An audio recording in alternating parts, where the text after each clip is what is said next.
The Living Zen-podcast is a gift from the Victoria Zen Centre. If you enjoy it, please forget about making a donation.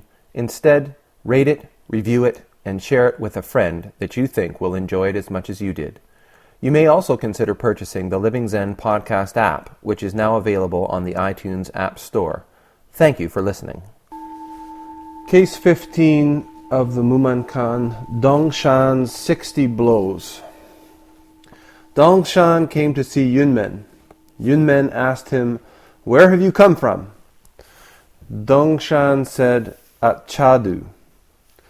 Yunmen said, Where were you during the summer?" Dongshan said, "At Baozi Monastery in Hunan." Yunmen said, "When did you leave there?" Dongshan said, "August 25th.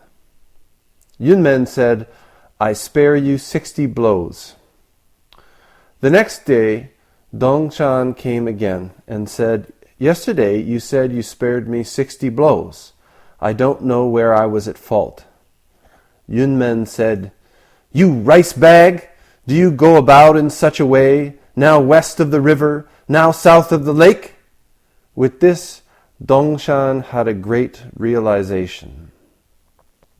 Wumen says, if Yunmen had provided the essential fodder at that time and awakened in Dongshan the one path of vitality, then Yunmen's house would not have been vacated. All night, in the ocean of yes and no, Dongshan struggled to the ultimate. As soon as dawn broke, he went again to Yunmen, who explained everything in detail.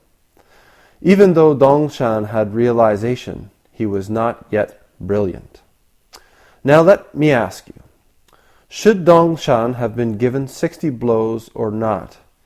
If you say yes, then grasses, bushes, and trees should all be beaten.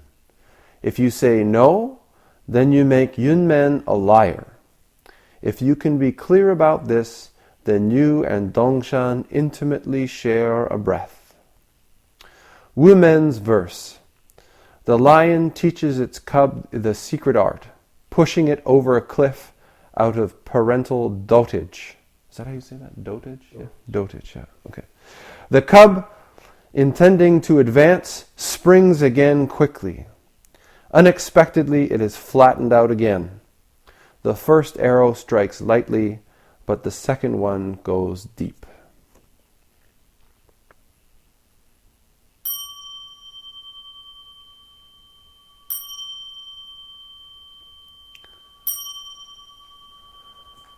I think last time I spoke about the nonsense cat, and I didn't get all the way through it because we had a really big gang. And I said, I'll finish this off next time. But then I saw this week we had a very kind of a smaller gang and thought, maybe it would be better to just move into the next case and take my time with it, because this is Yunmen, so it's good to take some time with Yunmen. This is truly one of my favorite cases, and I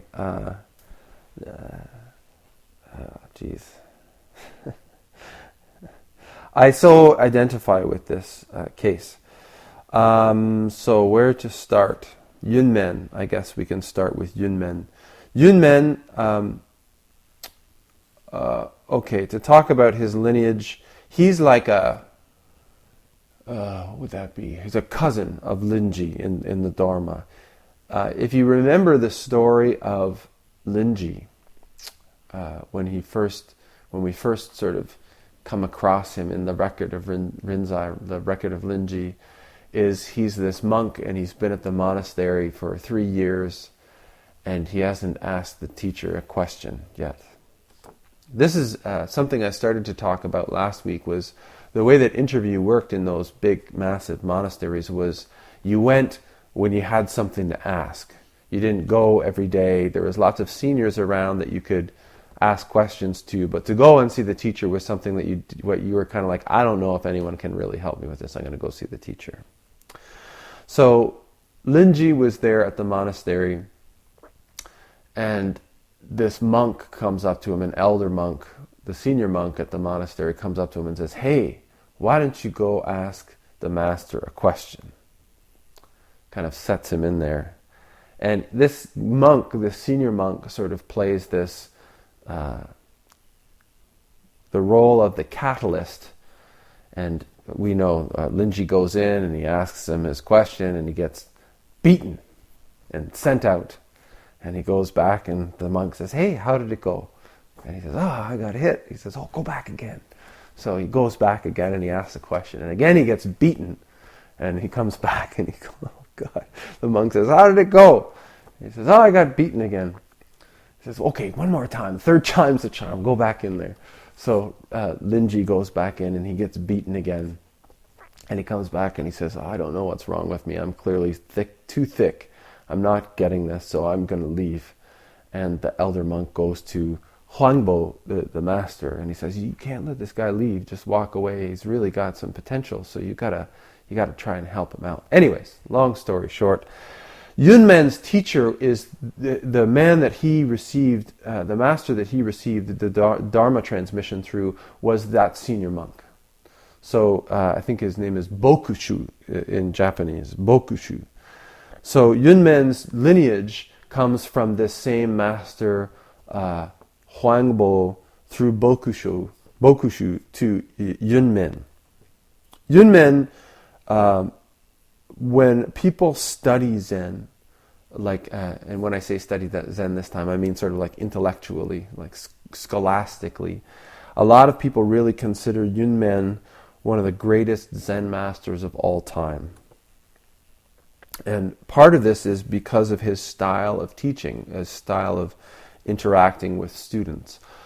Yunmen's teaching style is built on the what at this point, this is like, he died in I think around 990, so maybe like four and a half centuries of Zen practice at this point since Bodhidharma. So there's a lot of culture, there's a lot of poetry, there's a lot of metaphor and art and all of this stuff that has been built into the culture, built into the practice in a monastic form of Zen.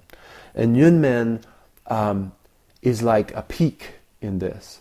And Yunmen is often like, if you get nowadays when someone gives an answer and it's really like Zen answer, it makes absolutely no sense. The sort of style is very Yunmen. Yunmen said very little, unless it was in this very precise, totally from the absolute perspective style of Zen. So trying to have a conversation with him must have been really frustrating, because he was never chatting. And so you have to sort of have that context coming into this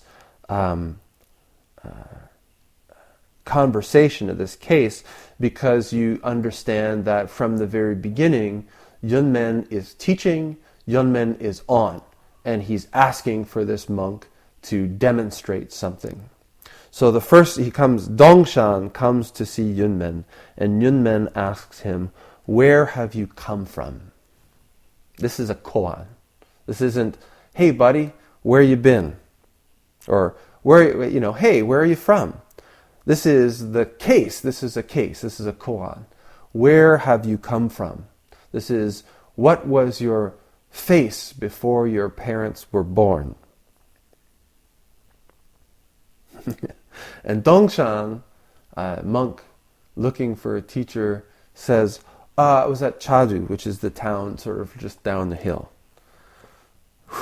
So Yunmen says, well, either he's deeply enlightened, deeply awake, or he's totally missing the ball. So he prods him again, and he says, "Where were you during the summer?" Meaning, again, there's a split in the way that Yunmen speaks. He's asking a totally normal, superficial kind of question, which is simultaneously a case, which is a koan.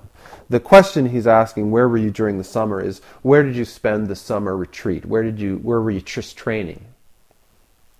But he's also asking this case, where were you? Where is this thing you call you? Where is your original nature? And again, Dongshan says, at Baozi Monastery in Hunan, he gives a totally straight answer. So Yunmen throws him the last scrap. And when did you leave there? Again, this totally normal question, but a case. Please, he says, please catch this one. I'm trying to make this as easy as possible. And Dongshan says, August 25th. That's the end of the summer retreat. This kind of talk, this kind of debate, or this, I spoke last week a little bit about the method in the Chinese Chan monasteries, even today, but when these large monasteries are practicing, it's not possible for the master to spend interview time with every student all the time. And I introduced this idea of interview by ambush. And this is very much what's taking place here. And at this time, particularly in the Yunmen school, this was like everybody in the monastery was constantly sort of on guard, constantly using this kind of perspective and language with one another. And so this poor, unsuspecting fella comes up to the monastery, and he just wants to train there. He's heard a lot about Yunmen, and so he goes and is interrogated, because there's a lot of training going on. There's a lot of monasteries going on. And each student that comes, it's not like they're fresh. It's not like they have never done any practice before. Many of these monks have trained with different teachers and have gone from monastery to monastery seeking a new teacher, or to test themselves, to deepen themselves. And then, as I've spoken about before, when a monk had completed his initial training, it was common practice to move from monastery to monastery to sharpen your skill, to test yourself against the teachers from different temples, from different monasteries. So when Yunmen sees Dongshan approaching, he doesn't know what he's getting. He's getting a traveling monk. This could be Zhao Zu himself. Or it could be an absolute novice. So Yunmen is just as much ready for combat as anybody else. We have this formula that's being demonstrated here as well. 3 questions and 3 responses. It's like 3 strikes and you're out almost. We can look back at the story of Linji and see that Linji also goes in 3 times. And 3 times he's beaten. This 60 blows. The term in Chinese is like 3, I can't remember what the word is, but it means like score. So it's 3 beatings, basically. I spare you 3 beatings. After he's asked these questions. I think it's funny, because for most Westerners, when we read this, at least for me, when I first read this, it says, I spare you 60 blows. And this seems like a tremendous kindness. If someone said, oh, I'm going to let you off the hook 60 blows. But when we look at the history of Zen, particularly at this point, when we have teachers like Huangbo was famous for hitting people. Linji was famous for striking people and shouting at them. And usually this was done with students of great potential. So we look at this and say, oh, I spare you 60 blows from our perspective of, the Western culture of just not ever having contact with people, whether it's a hug or whether it's a slap. We don't like to be touched so much. So when we see this, I spare you 60 blows, we think, oh, wow, that's great. I got out of being hit even though I really screwed up. One of the translations I have, Koun Yamada Roshi, talks about this statement. And he says, the intention behind this is not one of kindness, but it reads actually much more like, I wouldn't want to dirty my stick by hitting you. It's like, not only have you totally missed it, you're not even worth hitting. Ugh. So, what happens then?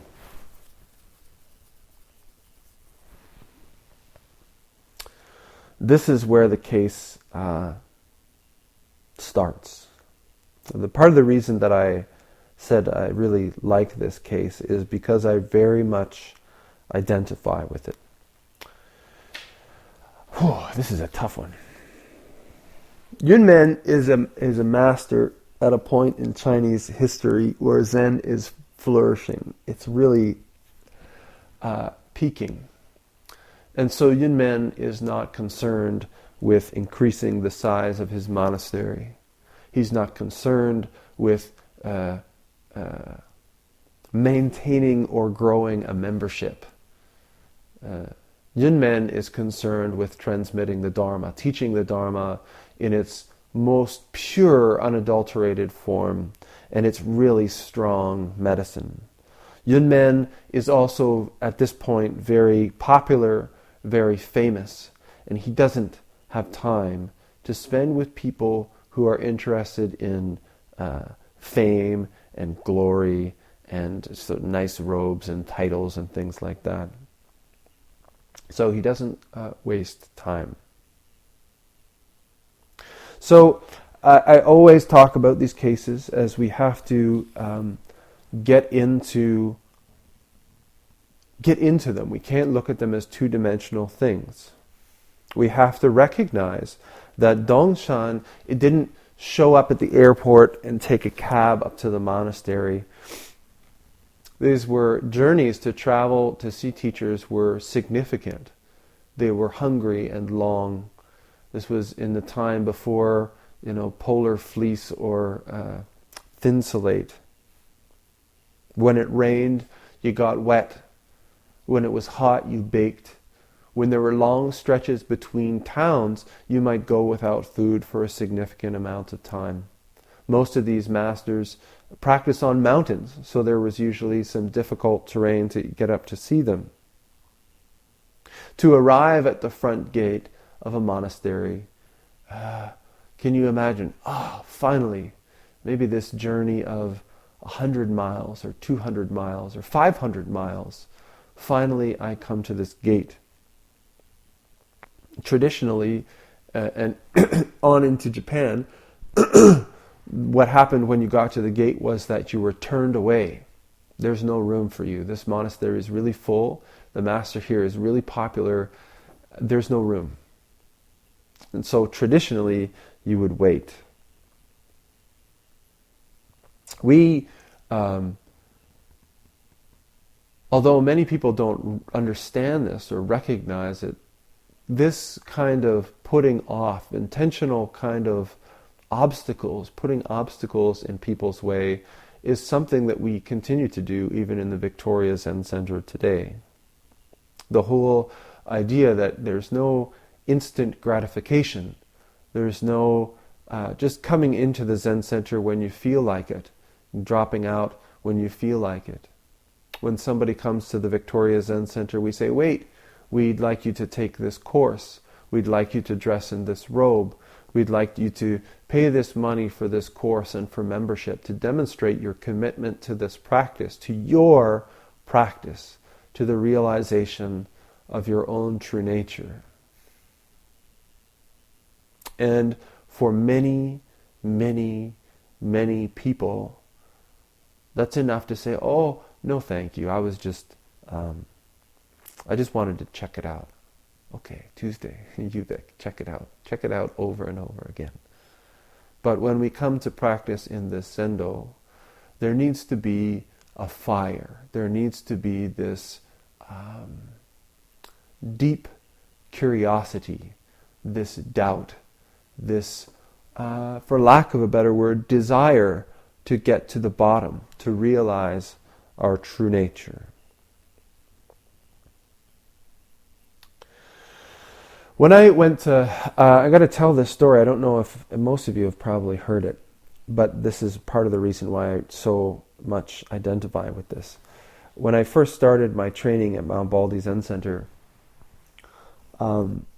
many of the traditional customs were still in place, and I think they still are today. I don't know.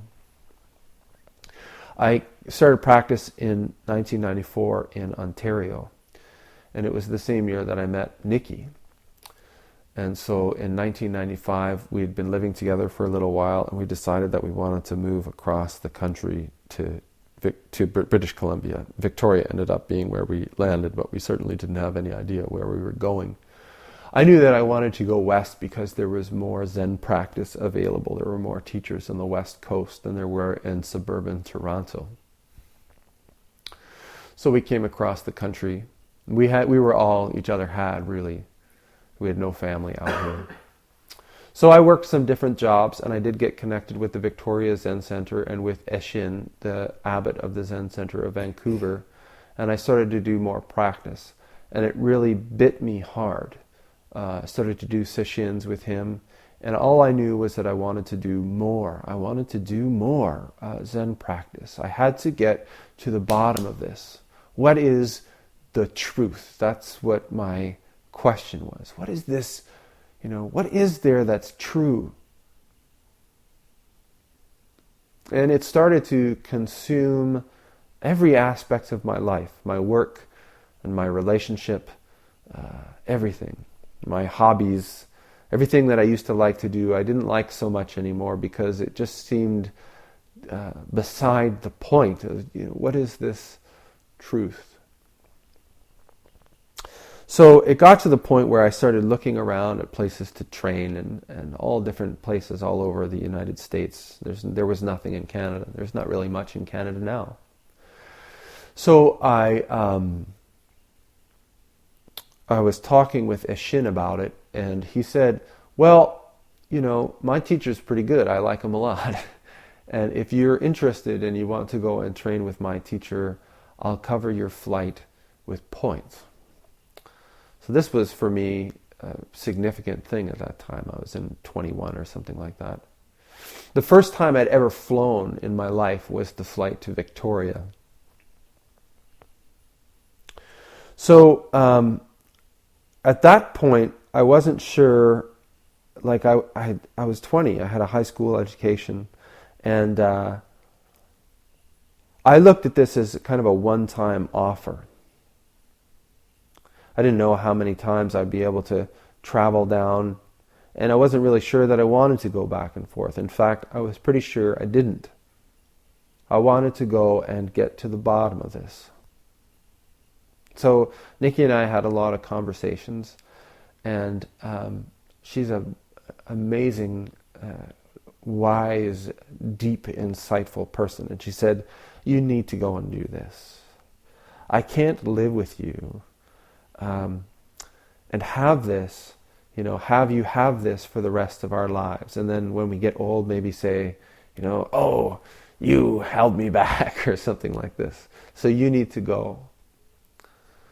So I worked 3 jobs to get the money together for the training period, because I think back then it was $2,000 or $2,500 US. And then basically we sold everything. I sold everything I owned. I quit all the jobs that I had. Nikki and I split up, and she went to and moved into a place by herself. And I packed my bags and I went down to Mount Baldy. First time I ever left Canada, went to Ontario Airport, that's in California, and drove up the mountain to Mount Baldy. When I got there, they have Tangoryo, so you don't just go in and start training with everybody. You have to sit for 3 days in the Sutra Hall with the Dentsu. So you basically follow the same schedule as everyone in the Zendo, but you're sort of like under surveillance. They want to make sure that you can survive, actually. It's a 3 a.m. wake up. It's at 6,500 feet. It's pretty demanding, especially just going there from like Vancouver Island sea level. And it was difficult. So after 3 days, and I've told the story before about the Shokenko ceremony, I went in and met the Roshi. It's a very formal and sort of stilted kind of, you drink a tea, you eat a little Sesame Crispy, and then you leave. And started practice in the Zendo. And so the first Sanzen that you have, the first actual interview that you have with the Roshi is in the evening. It's in the evening Zendo. So after 3 days, sort of finding myself on this old Boy Scout camp on the mountain, finally after being walked through the whole process of Sanzen, which is done right before you do it, the bell rings and I run up to the interview room and finally get around to the bell, ring the bell, and I go into interview first Sanzen with Sasaki Roshi. This is what I'm here for, right? So he looks at me and he just throws his stick on the ground.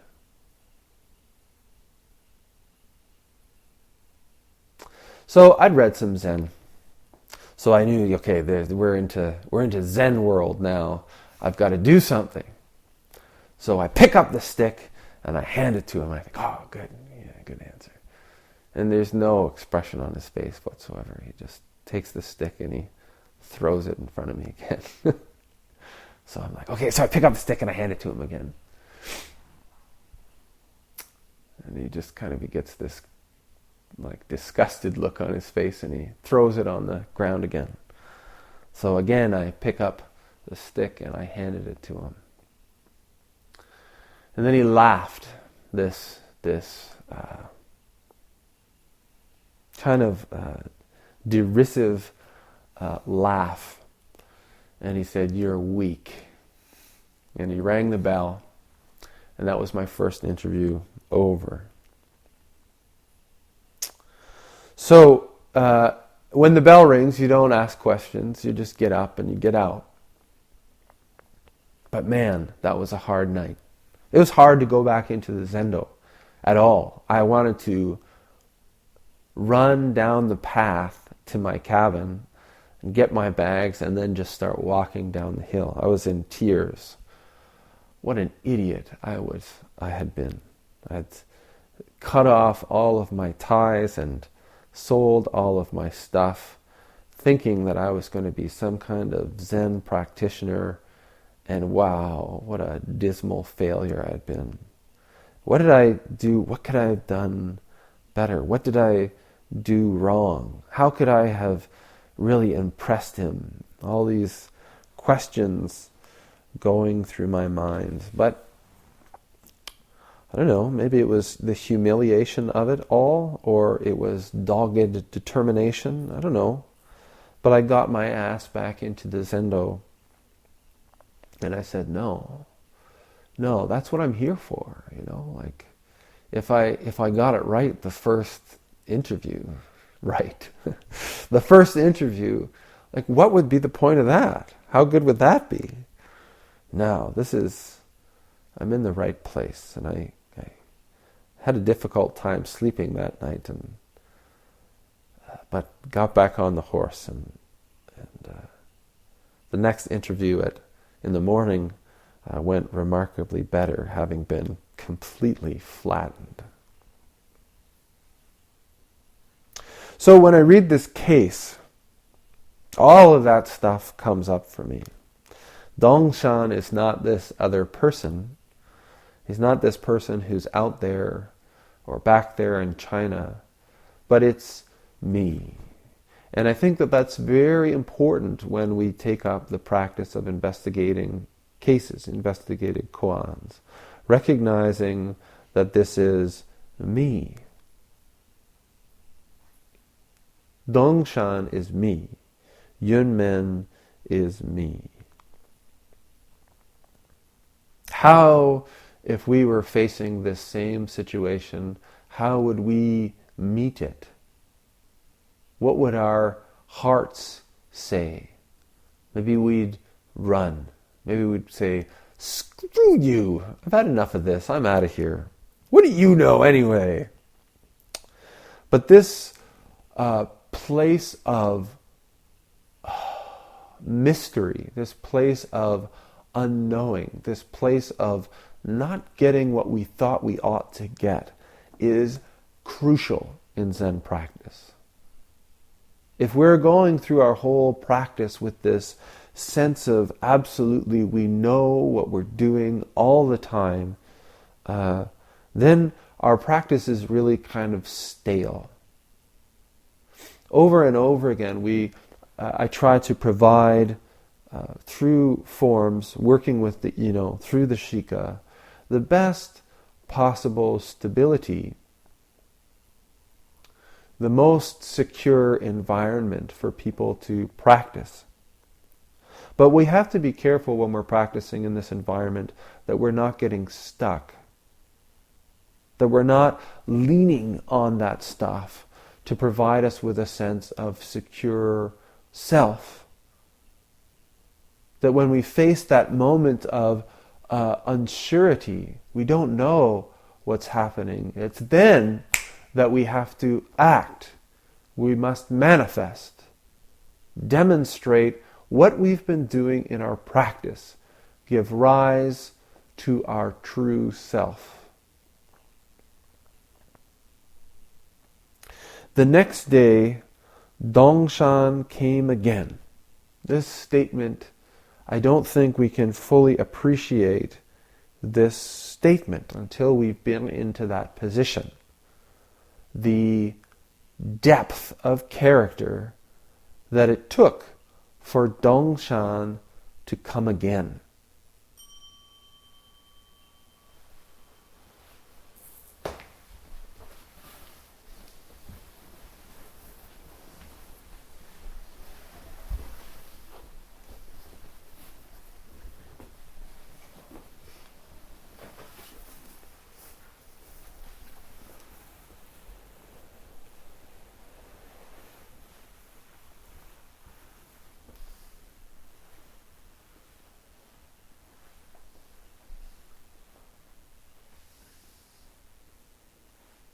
So often we go into an environment, we're always looking for praise, we're looking to avoid criticism.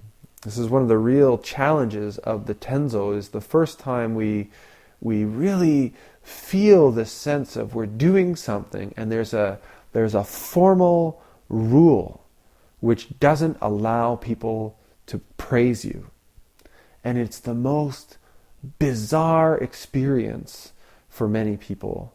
It certainly was for me, that you put this stuff out and you're hungry, you're looking for any inclination, any edge of a gesture or of a look or of the speed of consumption or anything that will just affirm you and say, "Oh, good job." And there's this obstacle that says, no.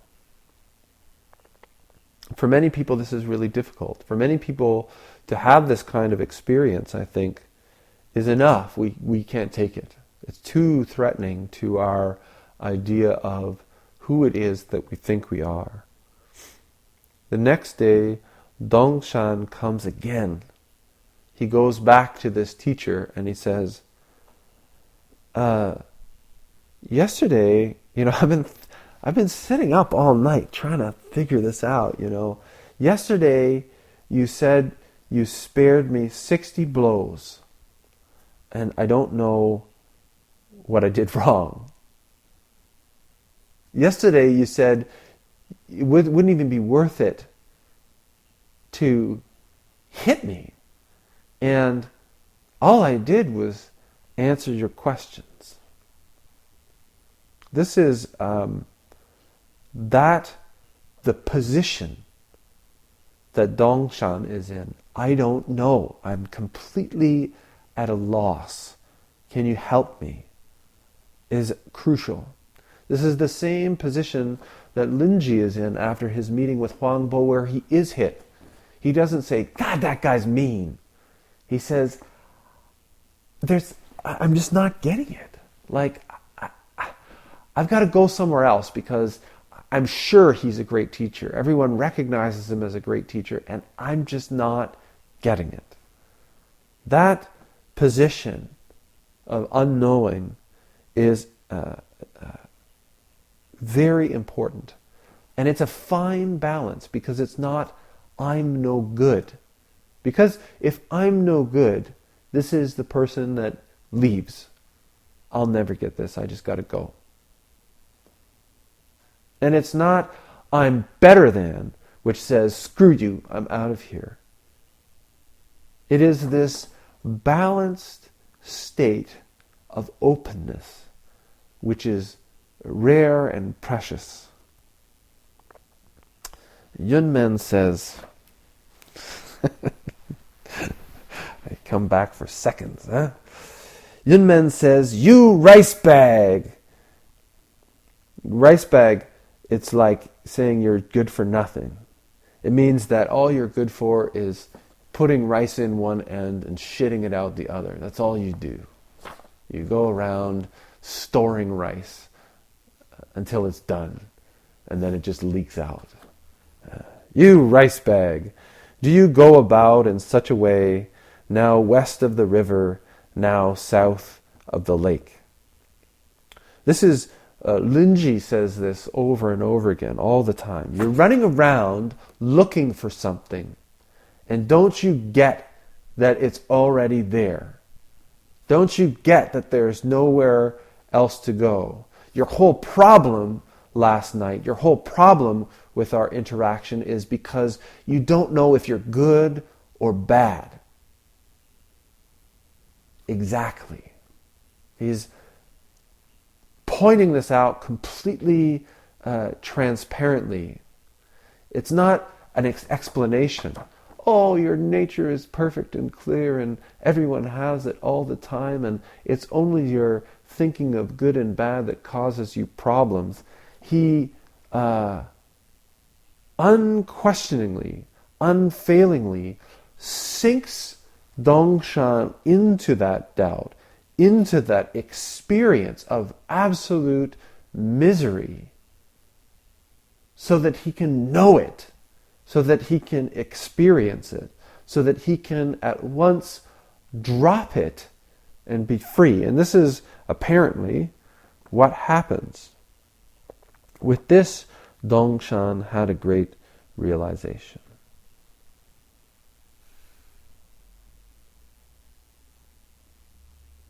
For me, with Joshi Roshi, the only way that I got in there, again, was to say, I don't care. It doesn't matter what he thinks of me. I'm not here to be liked or disliked. I'm here to get to the bottom of this.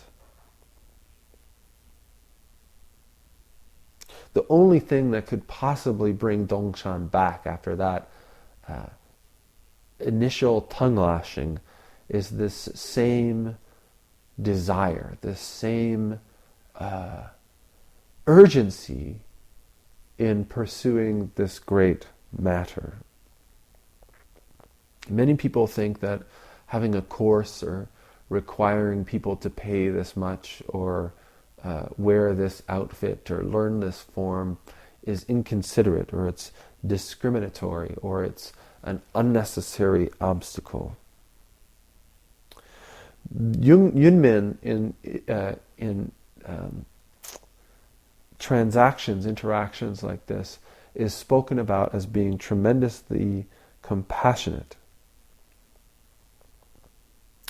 And the reason is that, as most of us know, when we practice sesshin, when we get truly involved in Zen practice and it begins to permeate our lives, ugly, difficult, uncomfortable, unpleasant things come up. We gain insight into situations, experiences, and habits in our lives that force us, that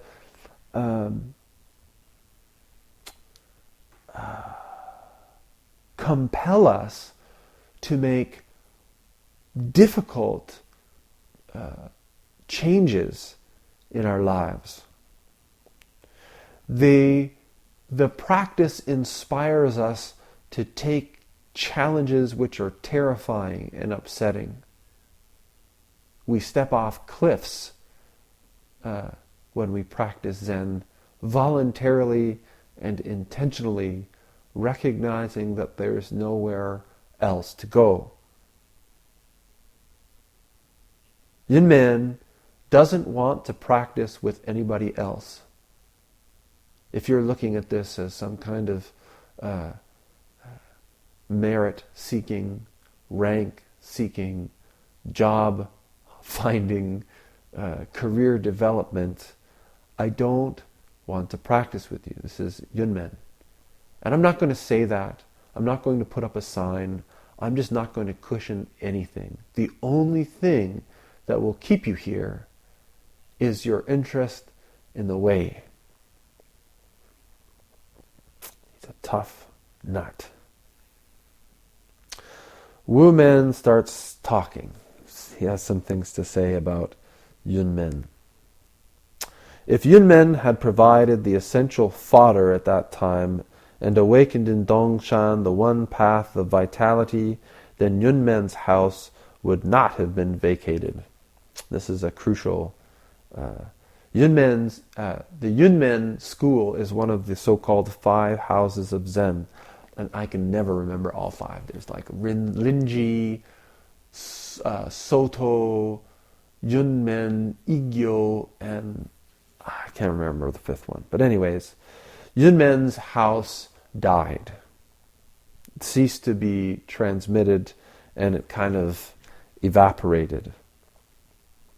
Some say that it got too kind of lofty with its metaphor, with its language. Wu Men saying, if he'd just hit him, maybe his house would have lasted. Wu Men saying, Yunmen was too damn nice to this guy, and that's why his house failed. The essential fodder. All night in the ocean of yes and no, Dongshan struggled to the ultimate. As soon as dawn broke, he went again to Yunmen, who explained everything in detail.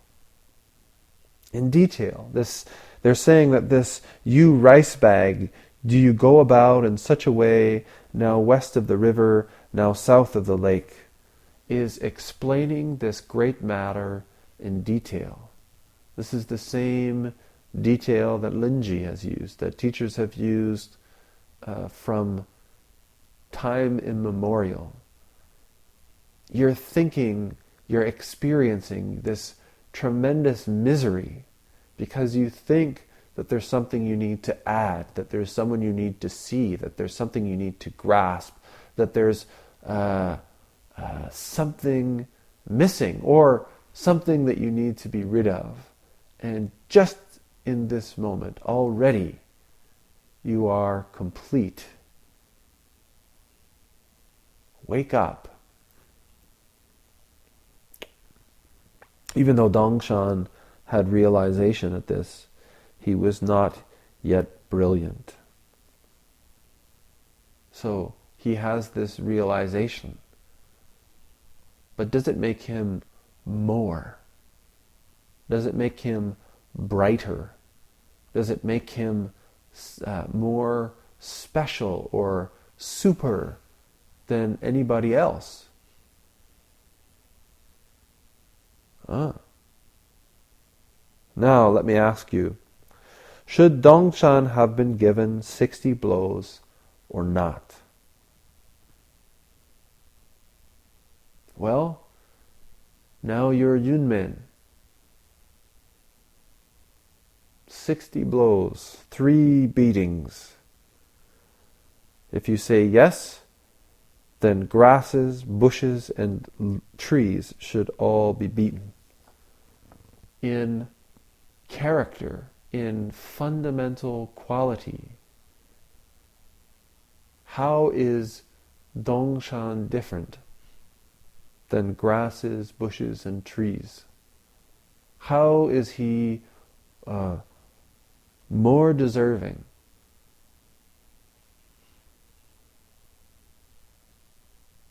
of these blows than the bushes, grasses, and trees? If you say no,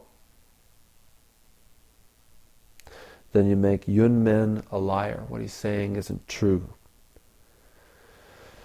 This line is so beautiful. If you can be clear about this, then you and Dongshan intimately share a breath.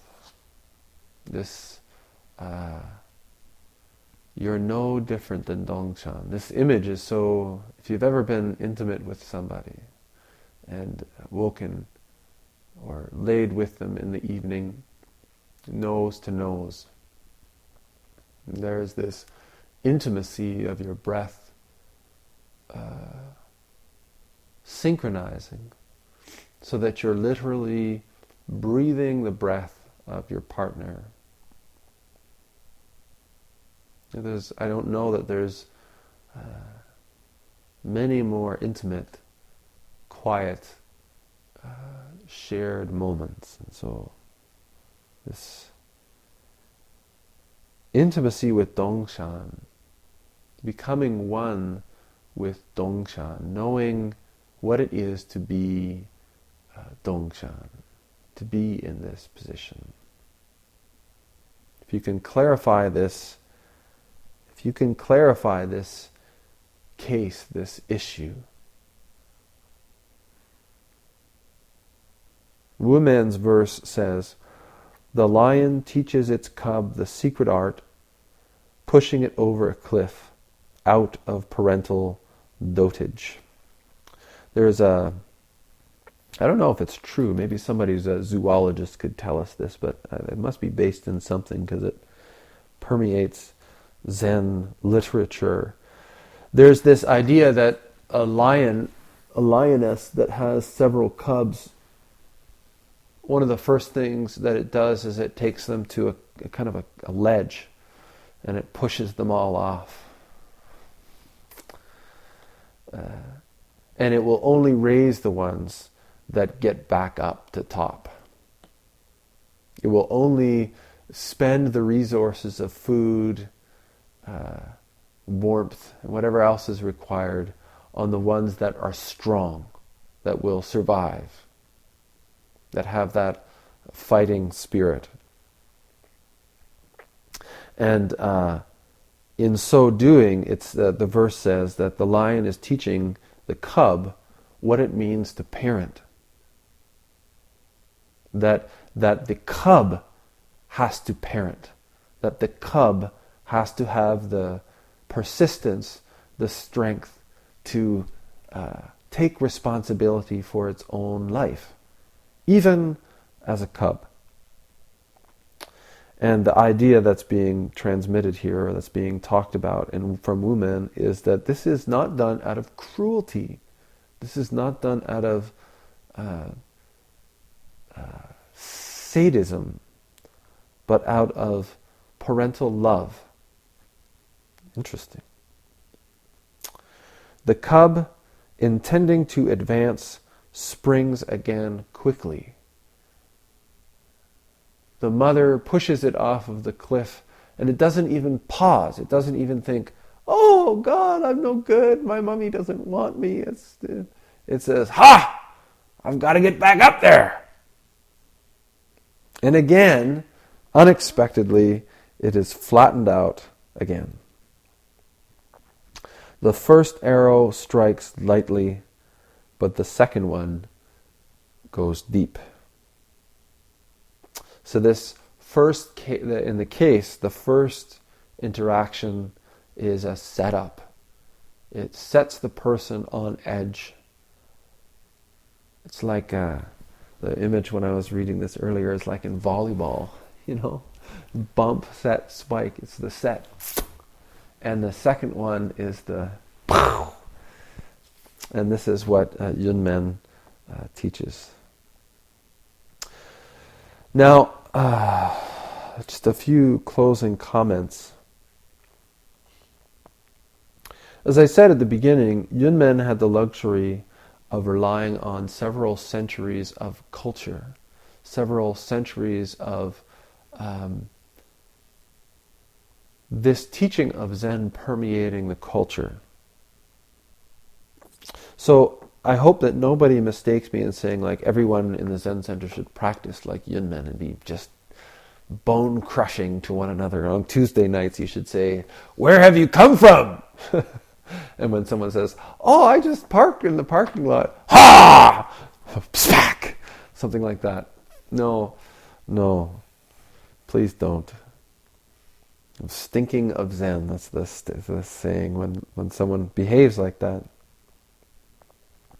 But to really understand what this case is pointing at, what it requires of us in practice, to clarify that, to clarify our true nature, to clarify the intention of getting to the bottom, of opening ourselves up, of letting go of this sense, this need for stability, for comfort, for praise, and to go forward without looking for praise, without fearing reprimand, but to go straight, clearly and wholeheartedly, because there's nowhere else for us to be.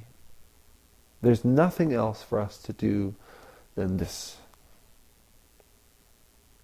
Hi. The Living Zen podcast is a gift from the Victoria Zen Centre. If you enjoy it, please forget about making a donation. Instead, rate it, review it, and share it with a friend that you think will enjoy it as much as you did. You may also consider purchasing the Living Zen podcast app, which is now available on the iTunes App Store. Thank you for listening.